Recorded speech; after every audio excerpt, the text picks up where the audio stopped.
Chilly December evening when I found out. The kind of night where the world feels still, like it's holding its breath before the holidays. I just come home from work, set my keys on the counter, and poured myself a glass of wine when my phone buzzed with a text from my mom. "We're so sorry you won't be joining us for Christmas this year. We'll miss you." I stared at the screen, confused. What did she mean? I hadn't received an invitation, let alone declined one. I scrolled through my messages, thinking I might have missed something, but there was nothing. My stomach tightened as a gnawing sense of dread set in. I called my mom right away. She picked up after the second ring, her usual warmth replaced with an almost rehearsed cheerfulness. "Hi, sweetheart," she said. "Everything okay?" "Not really," I replied. "What do you mean by, sorry I'm not coming?" I never said I wasn't coming. I didn't even know there were plans. "Oh," she said, her tone faltering. "I thought Matt mentioned it to you." Of course. Matt. My older brother had always been the center of the family universe. The golden child whose mistakes were swept under the rug while the rest of us were expected to make sacrifices to keep things running smoothly. "Well, he didn't," I said, keeping my voice steady. "What's going on?" There was a long pause before she replied, "It's just a small gathering this year. Matt and Claire thought it might be simpler to keep it intimate." I couldn't help but laugh. Simpler? What does that even mean? Another pause. Then, as if she couldn't handle the confrontation, she said, "You should talk to Matt." So I did. I called him that same night, my pulse racing as the phone rang. He answered on the fourth ring, his voice casual, like he hadn't just excluded me from our family's holiday. "Eric," he said. "What's up?" "I just got off the phone with Mom," I said. "She says I'm not coming to Christmas this year." "Care to explain?" There was a beat of silence before he chuckled, a low, condescending sound that made my blood boil. "Yeah, well, we figured it'd be better if you sat this one out. Christmas is supposed to be festive, you know? And no offense, but you're not exactly in the best place right now." "What the hell does that mean?" I asked, my voice rising. "Come on, Eric," he said, his tone dismissive. "You're barely scraping by. It's embarrassing. Christmas is no place for losers." I froze, the words hanging in the air like a slap to the face. For a moment, I couldn't even speak. "Wow," I finally said, my voice cold. "That's how you see me? As a loser?" "You said it, not me," he replied. "Look, don't take it personally. It's just better this way." "Better for whom?" I wanted to scream, but instead of arguing, I took a deep breath and said, "Okay." "Okay," he repeated, clearly caught off guard. "Yeah," I said. "If that's how you feel, I won't argue. But just so we're clear, don't expect me to fund your lifestyle anymore. No more loans, no more helping with the kids' tuition or Claire's medical bills.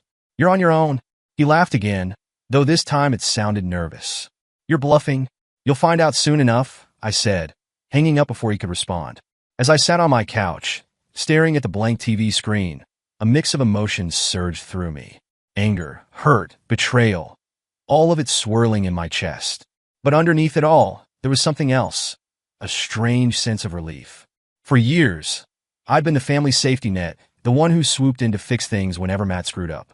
I'd paid off his debts, covered his kids' school supplies, even footed the bill for a surprise vacation Claire had needed to recharge. And how had he repaid me? By calling me a loser and cutting me out of the holidays. Not this time. This time, I wasn't going to argue. I wasn't going to plead for a seat at the table. I was done being their backup plan.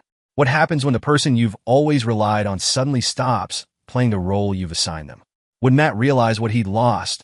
Or would he double down on his entitlement? Let me know what you think, because for me, this was just the beginning. When I hung up the phone that night, a quiet resolve settled over me. It wasn't a dramatic moment. There were no slammed doors, no shouting, but it felt monumental. For the first time, I'd set a boundary.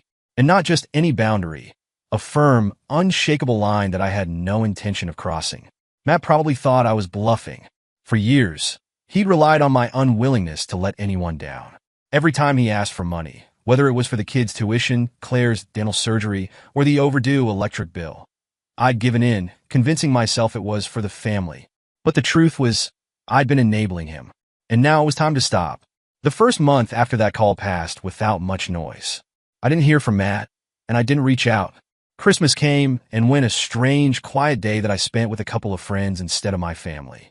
But as the weeks rolled on, the cracks in Matt's life started to show. It began with small things. Claire posted on social media about a canceled dance class for their eldest daughter, Emma, lamenting how life keeps throwing us curveballs. Then came the subtle digs in group family texts, comments from Matt about how not everyone is willing to step up when it counts. I ignored it all, reminding myself that I wasn't responsible for his choices. By March, the silence broke. My phone buzzed one evening, and I glanced at the screen to see Claire's name. "Hey, Eric," she said, her voice unusually sweet. "How are you?" "I'm fine," I replied cautiously. "What's up?" "Well," she began, hesitating for a moment, "things have been a little tight lately. Matt's been under a lot of stress, and we were wondering if you could help us out just this once. Emma's school fees are due, and it's been hard to make ends meet." "There it was." "Claire," I said evenly, "I thought Matt would have told you. I'm not in a position to help anymore." She sighed, her tone shifting from sweet to exasperated. "Eric, you've always helped us. This is about the kids. Don't you care about your nieces and nephew?" The guilt hit me like a punch to the gut, but I stayed firm. "Of course I care about them, but I can't keep stepping in every time something goes wrong. Matt needs to figure this out on his own." "Figure it out?" she snapped. "You have no idea how hard things have been for us." "Maybe not," I said, my voice steady. "But I do know that I've been helping for years, and it's never enough. I can't do it anymore, Claire." The call ended on a tense note, and for the next few days, I found myself replaying the conversation in my head. Was I doing the right thing? Were the kids being punished for Matt's mistakes? But the more I thought about it, the clearer it became. This moment wasn't just about money. It was about breaking a cycle. For years, I'd been the safety net, the one who swooped in to fix everything. And where had it gotten me? Excluded from Christmas and dismissed as a loser. No more. A week later, the fallout truly began. Matt called me late one night, his voice dripping with sarcasm. "Wow, Eric, you've really outdone yourself this time. Claire told me you refused to help with Emma's tuition. Nice to know you're okay with screwing over your own family." "I'm not screwing anyone over, Matt," I said, keeping my tone calm. "I'm just not funding your lifestyle anymore." "Lifestyle?" he repeated, his voice rising. "Do you think I'm living the high life over here? I'm barely keeping things together. Maybe it's time to reevaluate how you're managing things," I said, unable to keep the edge out of my voice. That's when he snapped. "You're ruining Christmas," he shouted. "Do you know how hard it's been since you decided to play hardball? The kids are upset, Claire's stressed, and now Mom and Dad are pissed because they're having to cover for you." I blinked, stunned. "Cover for me? Are you serious?" "They're covering for you because you've made yourself their problem, not mine. You think you're so much better than me," he spat. "But I know the truth, Eric. You're no saint. Maybe I should start telling people what you've been hiding." His words hung in the air, heavy with implication. I didn't know what he meant, but the venom in his voice was enough to send a chill down my spine. "I'm not playing this game with you, Matt," I said firmly. "You don't get to guilt me into fixing your mistakes anymore.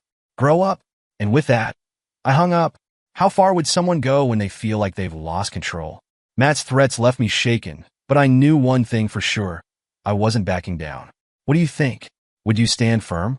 Or would you give in to keep the peace?" The phone buzzed in my hand, Matt's name glaring back at me like a warning sign. I hesitated for a moment, considering whether to let it go to voicemail, but I knew him well enough to know that ignoring him would only escalate things. I swiped to answer. "What do you want, Matt?" "What do I want?" he snapped, his tone already dripping with hostility. "I want to know what the hell your problem is. Claire told me you've decided not to help anymore. Are you seriously this petty?" I took a deep breath, determined not to let him bait me. "It's not petty to set boundaries, Matt. I've been supporting you and your family for years while you refuse to take responsibility for anything. Enough is enough." "Responsibility?" he shot back, his voice rising. "Don't talk to me about responsibility. Do you have any idea what it's like to support a family? To have mouths to feed and bills piling up? Do you have any idea what it's like to be treated like a walking ATM?" I countered, the frustration I'd been bottling up spilling out. "I've paid for your kids' tuition, your medical bills, even your vacations, Matt. And how do you repay me? By calling me a loser and cutting me out of Christmas." There was a pause on the other end, just long enough to tell me my words had landed. But Matt, predictably, rebounded with more deflection. "This isn't about Christmas," he said, his tone cold. "This is about you being bitter because you don't have what I have. You don't have a family, Eric. You don't understand what it takes to keep one together."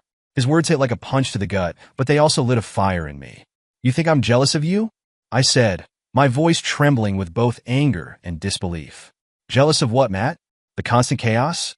The endless string of bad decisions? The fact that you can't go a month without begging someone for help? Don't act like you're so much better than me," he spat. "You've had it easy, Eric. No wife, no kids, no real responsibilities. You wouldn't last a day in my shoes. I let out a bitter laugh. Easy? Are you kidding me? Do you know how many late nights I've worked, how many sacrifices I've made just to keep things together while bailing you out of your messes? You've been handed everything, Matt. And instead of appreciating it, you act like you're entitled to more. The argument spiraled from there, each of us throwing years of pent-up resentment at the other. Matt accused me of being selfish, of abandoning the family when they needed me most. I countered by listing every time I'd stepped up when he hadn't, paying off his debts, covering for him when he flaked on responsibilities, and always being the one to clean up the messes he left behind. You don't get it, Matt, I said finally, my voice shaking with emotion. This isn't just about money. It's about respect. I've been breaking my back for years to help you, and you can't even acknowledge it. All you do is take, and then you have the audacity to call me a loser. Well, maybe if you weren't so bitter all the time, he shot back, people would actually want you around. The insult hung in the air like a slap. But instead of reacting, I forced myself to stay calm. You know what, Matt? I said, my voice low and steady. You can think whatever you want about me. But I'm done. I'm done funding your bad decisions. And I'm done letting you walk all over me. You've made your bed. Now you get to lie in it. For a moment, there was silence. Then Matt spoke again, his voice laced with venom. You think you can just walk away from this? He said. Mom and Dad know everything. And guess what? They're on my side. They agree you've always been jealous of me, always trying to make me look bad so you can feel superior. The accusation caught me off guard, but it also solidified something in me. Is that what you need to tell yourself to sleep at night? I said, fine, believe whatever you want, but don't call me again, Matt. Not unless you're ready to take some responsibility for your own life. You're going to regret this, he hissed. You'll see. When you're alone and no one's willing to help you, you'll see. I already am alone, I replied quietly. Thanks to you and everyone else in this family. I ended the call and sat there in silence, my heart pounding. Matt's words lingered in my mind, especially the part about our parents. Were they really on his side? Had they been enabling him all along while silently judging me for finally setting boundaries? The thought sent a chill down my spine. What do you do when the people you thought were in your corner turn out to be part of the problem? Would you confront them, or would you walk away entirely? Let me know, because for me, the next move wasn't clear. After my argument with Matt, I sat in my quiet apartment, staring at the dim glow of the city lights outside. His words played on a loop in my mind, especially the part about our parents. Mom and Dad know everything, and they're on my side. It wasn't just the words themselves. It was the smugness in his tone, the way he delivered it like a dagger meant to wound. The worst part? I couldn't tell if he was bluffing. I'd spent most of my adult life trying to be the good son, the reliable one, the one who didn't cause problems. But Matt? He'd always been the center of their attention, their source of worry, their reason for bending over backward. The more I thought about it, the more I realized this dynamic wasn't new. It had been there all along. Growing up, Matt was the kind of kid who got away with everything. When he snuck out past curfew, Dad would scold him, but ultimately shrug it off. Boys will be boys, he'd say. Meanwhile, if I so much as forgot to take out the trash, I'd get a lecture about responsibility and setting an example. I remember one summer when I was 13, and Matt had just gotten his first job delivering pizzas. He worked for a grand total of 2 weeks before he quit, claiming the manager was too demanding. Instead of encouraging him to stick it out, our parents bought him a new bike to cheer him up. That same summer, I spent weeks mowing lawns to save up for a used game console. When I asked if they could chip in the last $20 I needed, Dad shook his head. You'll appreciate it more if you earn it yourself, he said. And he was right. I did appreciate it more. But the lesson wasn't lost on me. Matt got rewarded for giving up, while I was expected to go it alone. These patterns only deepened as we got older. When Matt dropped out of college halfway through his sophomore year, our parents were quick to defend him. College isn't for everyone, Mom said, as if he hadn't wasted thousands of dollars in tuition. They even paid off his remaining loans, so he wouldn't start life in debt. Meanwhile, I worked 2 part-time jobs to cover my own tuition, skipping out on summer vacations and nights out with friends to make ends meet. Even after I graduated and landed a decent job, they found ways to minimize my efforts. When I told them I'd gotten a promotion, Mom said, "That's great, Eric. You know, Matt's been thinking about starting his own business. Maybe you could help him with that." It was always the same story. No matter what I did, it was never enough to earn their full attention.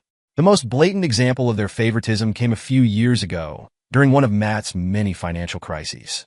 He racked up thousands of dollars in credit card debt, thanks to what he called bad luck, but what everyone else would call reckless spending.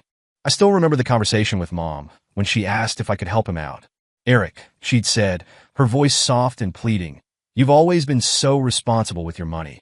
Matt's just going through a rough patch. If you could cover some of his payments, it would mean so much to him and to us. And what happens when he racks up more debt? I'd asked, my frustration barely contained. We'll cross that bridge when we come to it, she replied. Of course, I gave in. I always gave in. Sitting there in my apartment, I couldn't help but wonder why I'd let it go on for so long. Was it guilt? Obligation? The desperate hope that one day they'd finally see me, really see me, and acknowledge everything I'd done?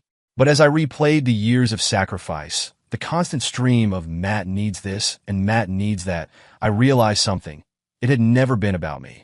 In their eyes, I didn't need support because I'd proven I could survive without it. I was the dependable one, the safety net. And in a family where chaos reigned supreme, being dependable didn't earn you love, it earned you expectations. My phone buzzed, pulling me from my thoughts. It was Mom.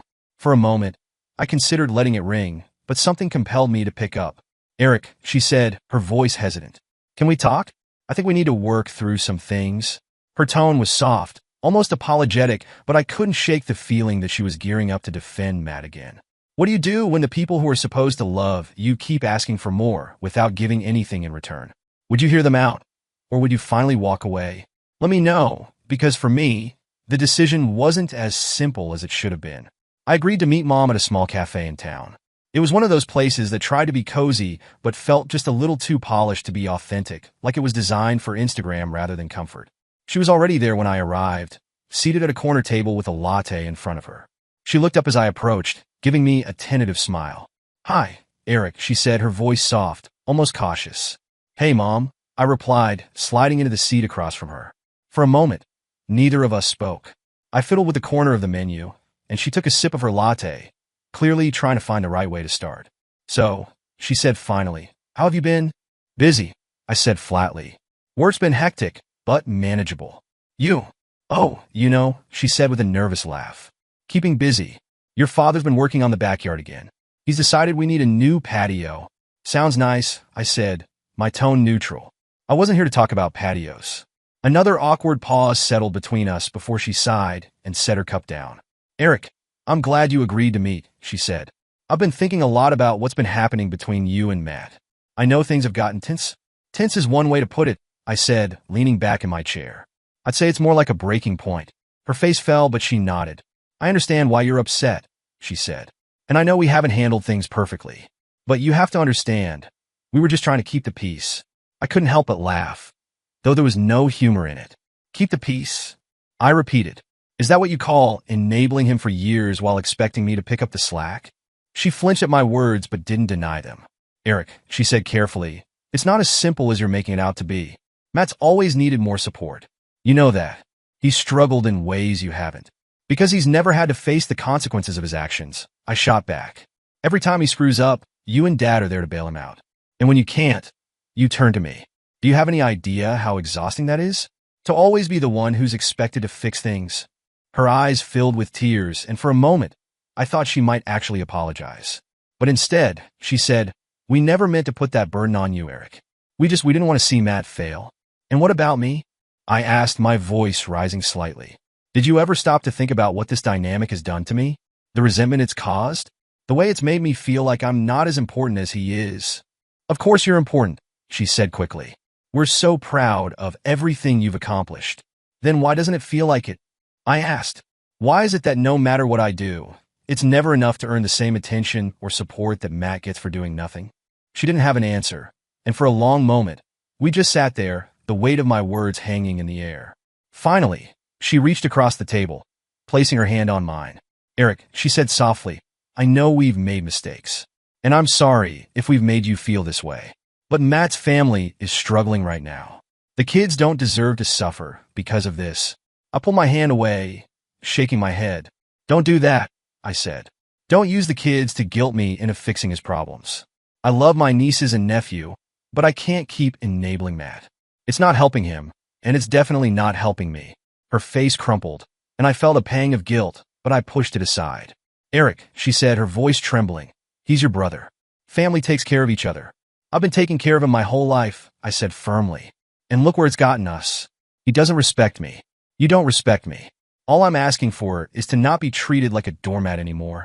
Her tears spilled over, and she quickly dabbed at them with a napkin. I just want us to be a family, she said. Is that too much to ask? I sighed, my anger softening but not disappearing. It's not too much to ask, I said. But being a family doesn't mean one person carries all the weight while everyone else takes advantage. If we're going to move forward, something has to change. She nodded, though I wasn't sure if she really understood. When we left the cafe, she hugged me tightly, whispering, "Thank you for meeting with me. I hope we can figure this out." I nodded, but didn't say anything. As I walked back to my car, a familiar mix of emotions churned in my chest: frustration, guilt, and a lingering sense of hope that maybe, just maybe, things could be different. What happens when love for your family conflicts with your need for self-respect? Can relationships like this ever truly heal? Or is the damage too deep? Let me know, because for me, the answer still felt out of reach. The weeks after my meeting with Mom were strangely quiet. Matt hadn't called or texted, and for a moment, I allowed myself to hope he'd taken my words to heart. Maybe he'd finally decided to take responsibility for his life. But that hope didn't last long. It started with small whispers, casual comments from extended family members that reached me through the grapevine. My cousin Janet mentioned offhandedly that Matt had told her I'd abandoned the family. Aunt Donna, always one for gossip, relayed a story about how I'd refused to help when the kids were in trouble. The narrative was clear. Matt was painting himself as the victim, and I was the villain. At first, I tried to ignore it. I reminded myself that this was classic Matt, deflecting blame, manipulating the story to make himself look better. But the more I heard, the harder it became to brush off. One evening, I got a call from Uncle Gary, who rarely reached out unless there was drama. "Eric," he said, his tone grave, "I've been hearing some things, and I thought you should know. Matt's been telling people that you cut him off just to be spiteful. He's saying you're bitter because he has a family and you don't." I clenched my jaw, feeling the familiar surge of anger. "Is that what he's saying?" "It is," Gary confirmed.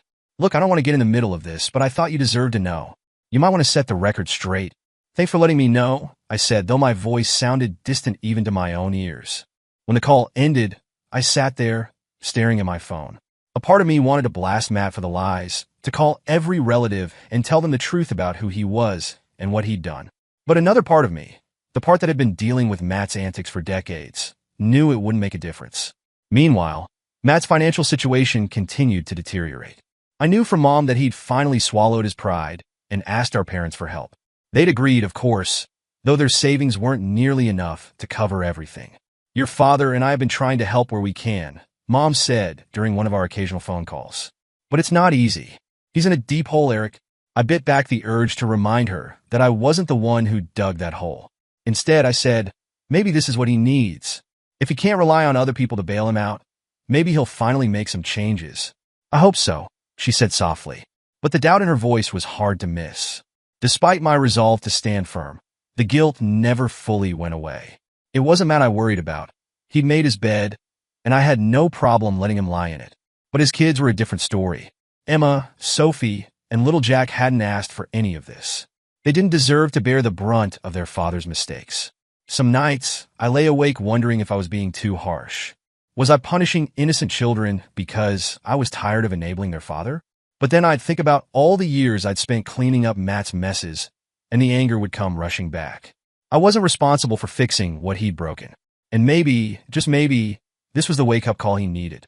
One rainy Tuesday evening, I came home to find an envelope slipped under my apartment door.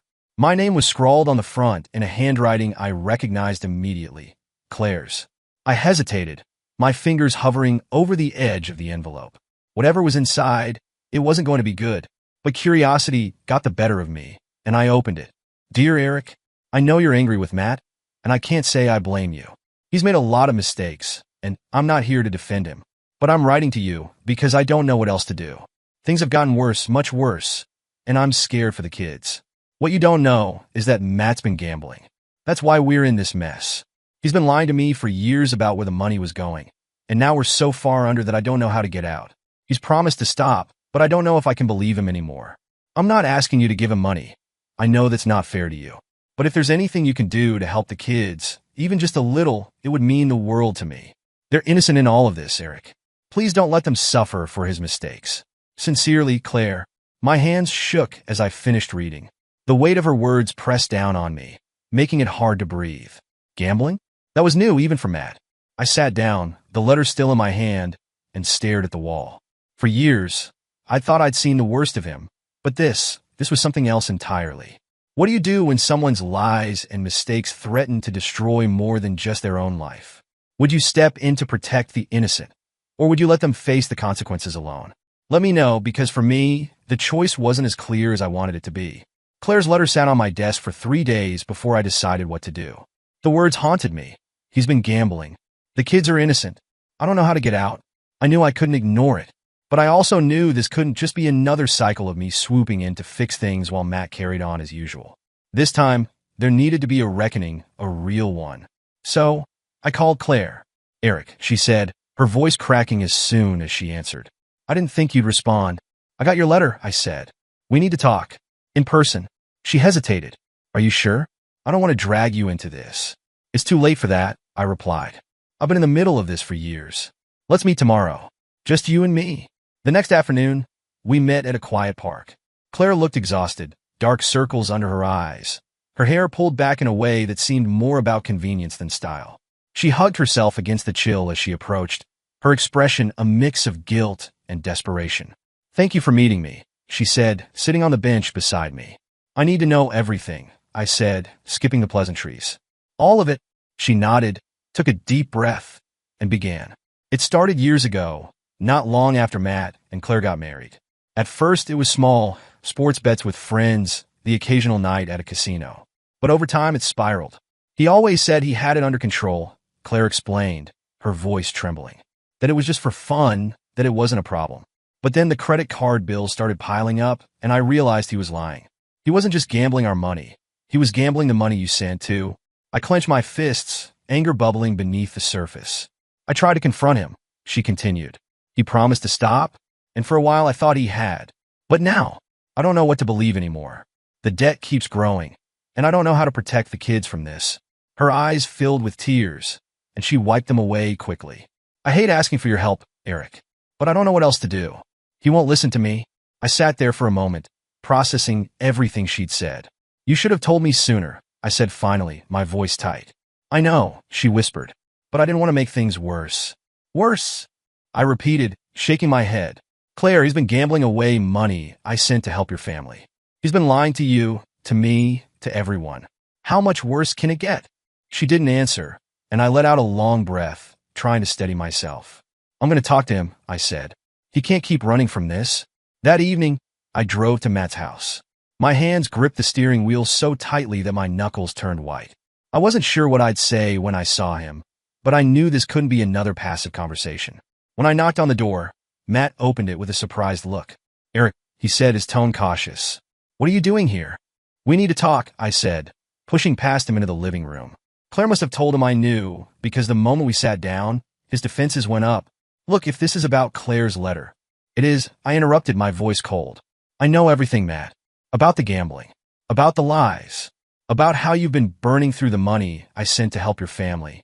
His face flushed, and he looked away. "It's not what you think." "Don't," I snapped. "Don't you dare try to spin this. You've been lying to me for years, Matt. You've taken my money, my trust, and thrown it all away. And for what? To feed an addiction you won't even admit you have." "I don't have an addiction," he said defensively. "It's not like that." "Then what is it?" I demanded. "Because from where I'm standing, it looks like you've been putting your family's future on the line for your own selfish choices." Matt's composure cracked. "You don't understand," he shouted, his voice shaking. "I've been trying, Eric.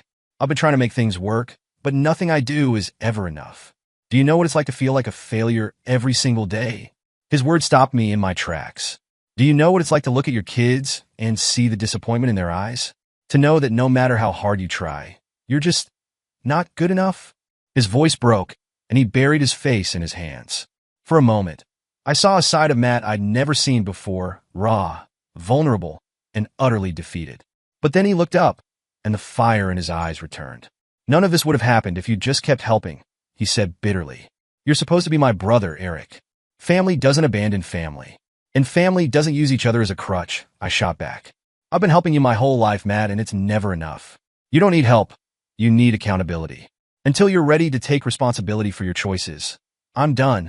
I stood up, my heart pounding, and headed for the door. Eric, Matt called after me, his voice desperate. Wait, please. But I didn't stop. What do you do when someone's cries for help are wrapped in manipulation? Would you give them one last chance? Or would you walk away for good? Let me know, because for me, this felt like the only choice I had left. It's been 6 months since that confrontation with Matt, and my life feels quieter now, calmer even.